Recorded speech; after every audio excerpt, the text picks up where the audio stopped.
Pemirsa, usai ditetapkan sebagai tersangka kasus tudingan ijazah Jokowi, Roy Suryo tampak santai menyikapi. Kubu Roy Suryo CS pun rajin beradu argumen dan meyakini memenangkan perkara. Di sisi lain, pihak yang satu juga percaya diri berada di atas angin.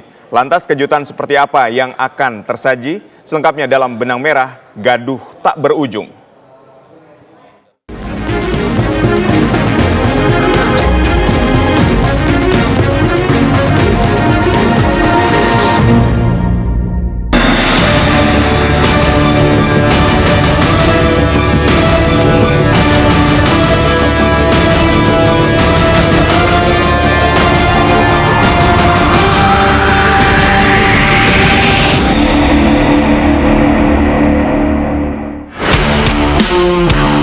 Kasus tudingan ijazah sarjana Presiden ke-7 Republik Indonesia Joko Widodo palsu belum berhenti menabuh gaduh. Kedua kubu bersaing beradu nyaring seakan mengklaim diri sebagai pihak yang bakal memenangi perkara. Beragam argumen digaungkan, dalil-dalil dijabarkan. Persoalannya, riuh silang pendapat ini tidak hanya bersinggungan dengan isu hukum, namun juga politik.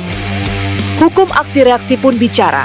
Nyaring tuntutan agar ijazah asli yang dipergunjingkan ini ditunjukkan, direspons dengan menutupnya rapat-rapat. Alhasil perkara yang semestinya sangat mungkin disudahi dengan cara simpel, justru didorong menjadi ruwet. Itu menjadi gaduh kan karena banyak irisannya ya, ada irisan politiknya, bukan hanya isu hukum saja.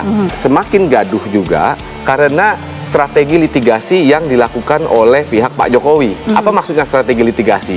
Pertama, strategi litigasinya itu menyerang balik juga di bulan April. Menyerang balik itu artinya melaporkan langsung ya, secara pribadi melaporkan tadi pencemaran nama baik, undang-undang ITE. Itulah yang kemudian menjadi bergulir. Itu yang pertama.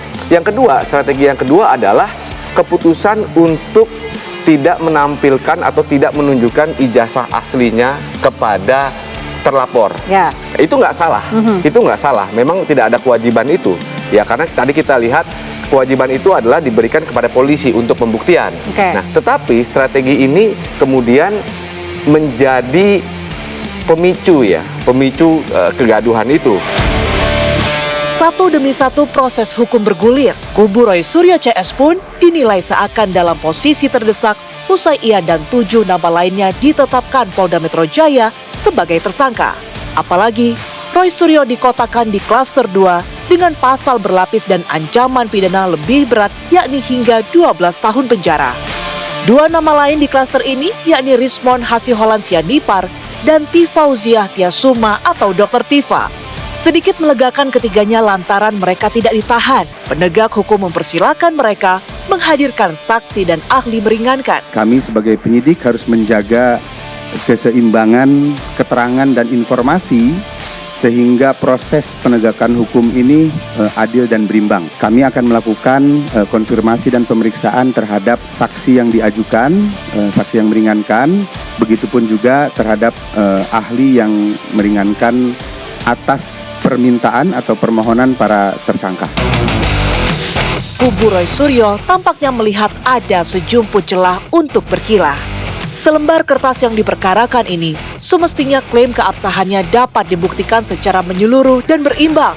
Apa esensi daripada saksi dan ahli meringankan yang akan kami hadirkan? Ketika kita bicara terkait dengan 28 ahli yang sudah diperiksa oleh Polda Metro Jaya, maka kami akan mengajukan beberapa ahli yang bisa memberikan pendapat lain. Ya, ingat, ahli itu dia memberikan keterangannya berdasarkan keilmuannya. Jadi tidak memihak secara material, ya, tidak memihak kepada kubu Pak Jokowi, juga tidak memihak juga kepada kami. Soal saksi yang meringankan dan ahli yang meringankan.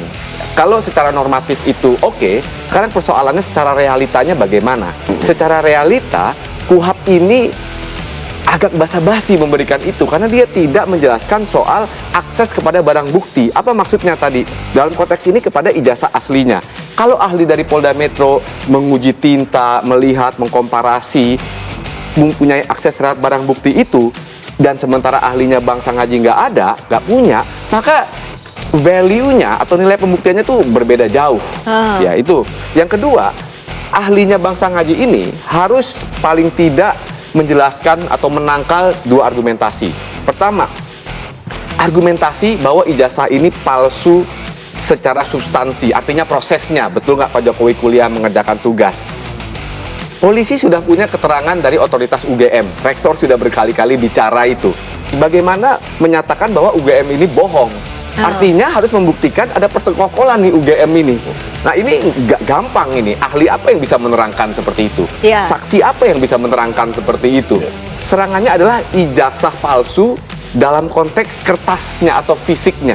Nah kalau tidak ada akses kepada barang bukti, pasal 65 itu ya akan jadi cuman angan-angan aja, exercise-nya. Jadi formalitas aja dikasih, didengerin secara formalitas, tapi tidak akan pernah changing the game kalau ini pertandingan.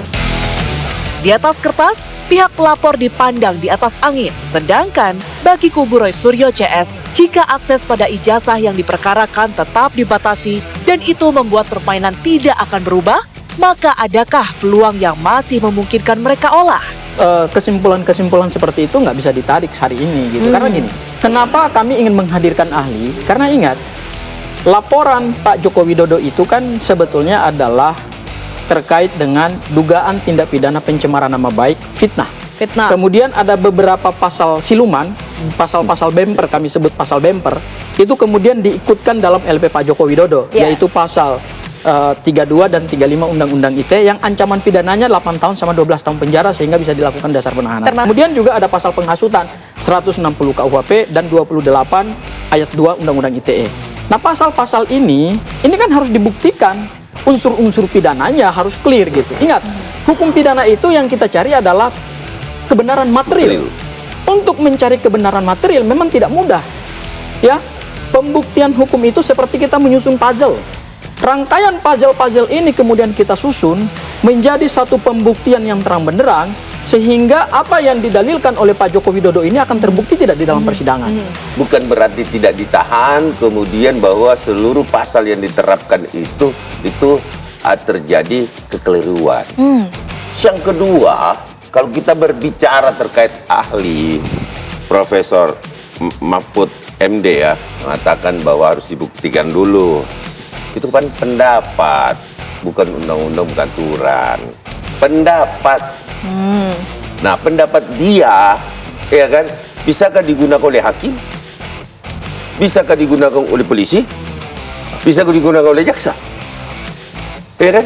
Nah, mereka punya rule sendiri. Diketahui Polda Metro Jaya telah melakukan pemeriksaan perdana terhadap Roy Suryo CS usai mereka ditetapkan sebagai tersangka. Lebih dari 9 jam, Roy Suryo memberikan keterangan kepada penyidik. Langkah selanjutnya, kubu Roy Suryo berencana menghadirkan saksi dan ahli meringankan. Upaya ini pun dipandang sebagai cara Roy Suryo CS lolos dari lubang jarum. Bagaimana peluangnya?